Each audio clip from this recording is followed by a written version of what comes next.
Olá, todos e todas. Meu nome é Marcos Vinícius Fonseca.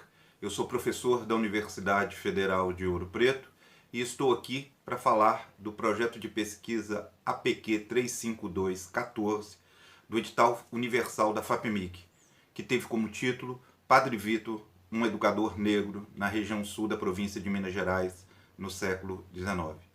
Esse projeto é parte de um conjunto de estudos que venho desenvolvendo com foco nos processos de escolarização da população negra no Brasil, mais especificamente em Minas Gerais.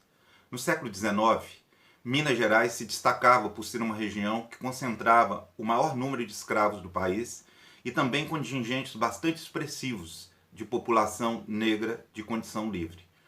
Quando associamos a população de negros livres e os escravos, constatamos que era esse segmento que dominava a estrutura demográfica de Minas. É interessante destacar que isso tinha impacto no perfil das escolas de instrução elementar de algumas regiões, como aquela que ficava no centro da província, que se estruturou através da exploração mineral e tinha como principal centro político a cidade de Ouro Preto. Dados relativos a censos demográficos dos anos de 1830 revelaram que na região em torno de Ouro Preto, a maioria das crianças que estavam nas escolas de instrução elementar eram classificadas como negras. Quando utilizamos dados desse censo para analisar a situação da região sul da província de Minas, ou seja, aquela situada mais próxima das províncias de São Paulo e Rio de Janeiro, constatamos uma realidade completamente inversa, ou seja, as escolas eram predominantemente frequentadas por crianças brancas. Há múltiplas implicações em relação a essas variações regionais, mas entre elas gostaríamos de destacar o fato de que a presença majoritária de negros livres nas escolas elementares da região central de Minas indica que, apesar do preconceito e da discriminação racial, esse grupo demonstrava uma capacidade de circulação no espaço social, situação diferente daquela que nós encontramos na região sul de Minas Gerais, onde os negros estavam mais próximos das experiências da escravidão.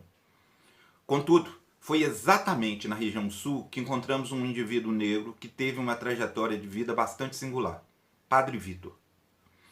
Ele nasceu em 1827, em Campanha, cidade na qual iniciou sua formação escolar. Em seguida, estudou no seminário Nossa Senhora da Boa Morte, na cidade de Mariana, instituição na qual se formou como padre. Logo em seguida, em 1852, foi indicado como vigário da cidade de Três Pontas, cidade na qual também atuou como professor.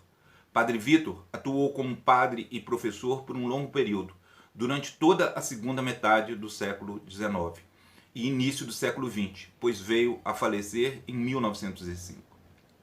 Sua atuação como padre e professor lhe conferiram fama e prestígio junto à população de Três Pontas, que passou a reverenciá-lo como um homem santo.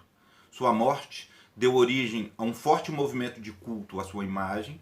Esse movimento se desenvolveu com intensidade por todo o século XX, gerando, em 1989, um processo de canonização que atualmente encontra-se em curso no Vaticano e está em estágio muito próximo de ser concluído. A partir do momento que constatamos essa trajetória surpreendente, começamos a nos perguntar como em uma região como o sul de Minas, que foi um dos últimos redutos de defesa no escravismo no Brasil, um homem negro teve a capacidade de ser reconhecido como santo. Essa foi a problematização que nos levou a indagar sobre a trajetória de Padre Vitor. Na tentativa de responder a essa questão, procuramos investigar sua vida através do levantamento de uma documentação que fosse capaz de revelar diferentes aspectos de sua trajetória.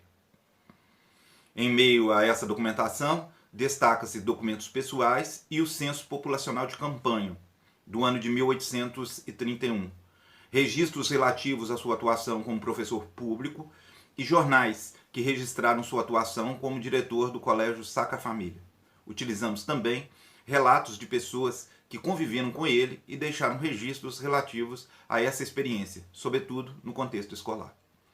A partir desse conjunto de fontes documentais, elaboramos um trabalho que procura situar a figura de Padre Vitor dentro do contexto do século XIX, destacando elementos que permitiram sua formação como padre e professor. A partir disso, procuramos compreender como essas duas dimensões foram mobilizadas no processo de construção em relação ao entendimento sobre sua vida e naquilo que passou a ser reconhecido como sua principal marca, a condição de homem santo. Condição esta que está fundamentalmente ligada ao fato de que foi ele, um homem perfeitamente integrado ao ordenamento social de sua época, não só por atuar em áreas estratégicas como a religião e a educação, mas também por não contestar instituições sociais como a escravidão e a situação de discriminação racial vivenciada por ele e por toda a população negra que viveu durante este período.